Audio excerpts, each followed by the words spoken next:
Hey everybody, welcome to another supply and demand video. What we're going to go over today is a new ice maker we've come out with, and we're going to show you the difference between our version and the OEM version.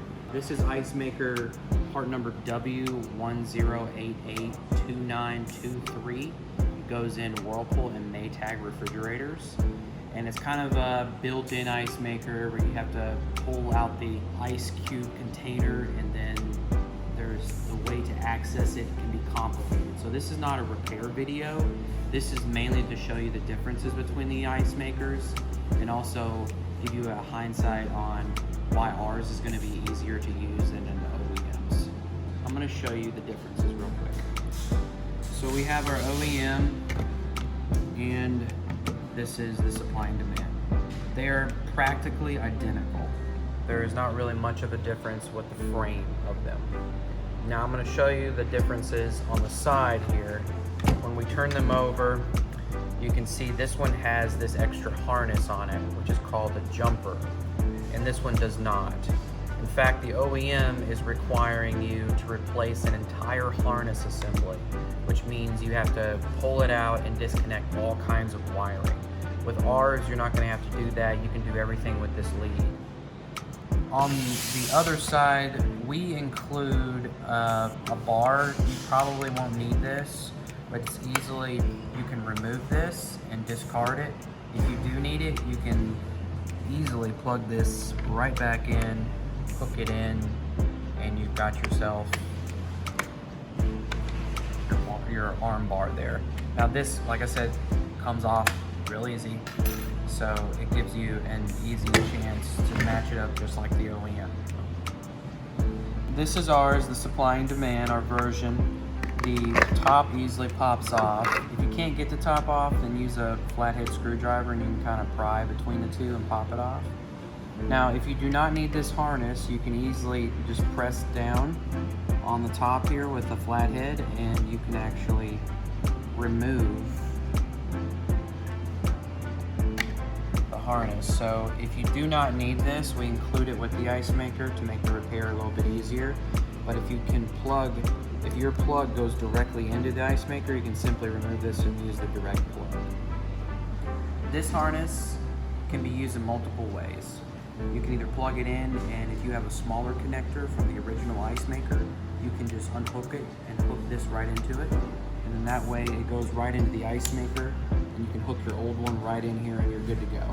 Or if your harness has already been updated and you have the 3/4, the larger harness, then you can remove this and just simply plug your harness back in.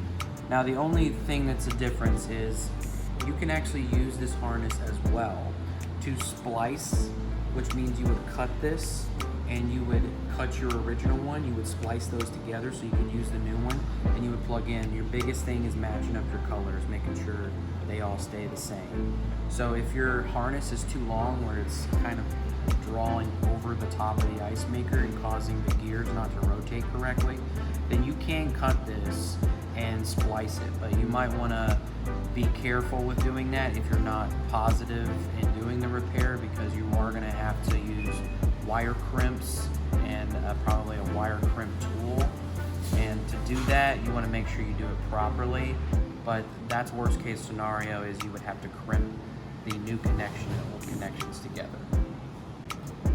Our kit includes brand new ice maker, same style, same head. You get the wire connector that you can use 3 different ways. It does come with an arm bar that you probably will not need, but just in case. And we also include a set of directions to kind of help you with getting it going. Now, like I said, it's not a repair video. The directions are not going to show you how to remove the ice maker from the unit. We'll post a separate repair video showing you how to remove the item. But this is mainly for once you get it out, and then how to adapt it to your current one to make it work properly. This is the OEM version. I mean, look at this, it's a mess. You got 2 harnesses. You're talking about having to take this whole unit out, disconnect all kinds of stuff. You're gonna have to use crimp tools. You're talking about replacing a thermistor, undoing clips, rewiring all this throughout the unit. the manufacturer is going to make it really hard on a typical do-it-yourself person on changing out the whole unit. Now, if you feel like you need a whole new harness, then you can get that through the OEM. But the whole idea of our ice maker, which is over here, is to limit how much you got to take apart, make the repair easy, fast, and reliable.